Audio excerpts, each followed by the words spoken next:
যে যুদ্ধের মধ্যে দিয়ে একটা দেশ পেলাম, সেই দেশের বিরুদ্ধে ষড়যন্ত্র করে সেই দেশকে ছোট করে একটি দেশের প্রতি তারা সমর্থন দিয়েছেন।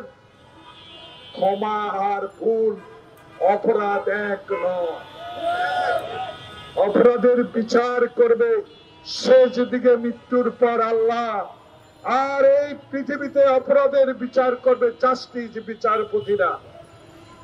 তাই আমি স্পষ্ট ভাষায় একজন মুক্তিযোদ্ধা হিসাবে, একজন রাজনৈতিক কর্মী হিসাবে আজকের এই দল থেকে বলতে চাই, অনুগ্রহ করেন, আপনারা আমাদের বন্ধু ছিলেন, বন্ধু থাকেন, কর্মসূচি নিয়ে রাস্তা নামেন, অমুক তাল বাহানা করে মানুষের দিকে বিভ্রান্ত না ছড়িয়ে আসুন, নিজের জনপ্রিয়তাটা যাচাই করেন, গ্রামে যান, আসুন লড়াই করেন।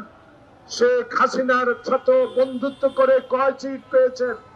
যে শেখ হাসিনা বাংলাদেশের অস্তিত্ব পার্শ্ববর্তী একটা দেশকে বিক্রি করে দিয়েছে। পদ্মায় পানি থাকবে না, তিস্তায় পানি পাবে না, ফেলানির লাশ তার কাঁধে থাকবে, আর প্রতিদিন আমার লক্ষ্যে পুশ করে ঢুকিয়ে দিবে, আর আমি ভারত বন্ধু বলবো, সেই বন্ধু আমার দরকার নাই। এমন বন্ধু চাই, এমন প্রতিবেশী চাই, যেই প্রতিবেশী হাসপাতালে থাকা এরশাদকে বিনা দস্তখতে এমপি করতে পারে। এমন বন্ধু চাই না যে বন্ধু হাসিনাকে আশ্রয় দিয়ে চড়াই চুলাই আগস্টের এই বিপ্লবে হাজার ছাত্র জনতাকে আহত করে হত্যা করে পালিয়ে গেছে, তাকে আশ্রয় দিয়েছ। এমন প্রতিবেশী দেশ বন্ধু আমরা চাই।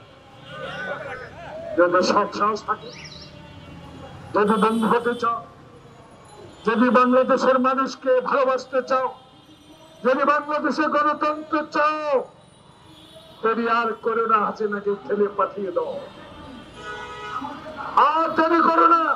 কারণ সামনে আমরা অকুতভয় সেনানী, আমরা 16 বছর মাটিতে এই রাস্তায় থেকে যুদ্ধ করেছি, আমরা হাসিনার সকল অত্যাচার সহ্য করেছি।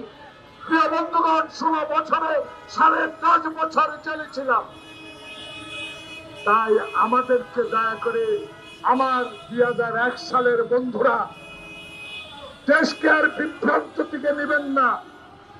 আসুন, আজকে পত্রিকায় দেখলাম সুন্দর কথা, এমন কথা আমার খুব পছন্দ হয়েছে। কয় নির্বাচন সুষ্ঠু না হলে বাতিল করতে হবে।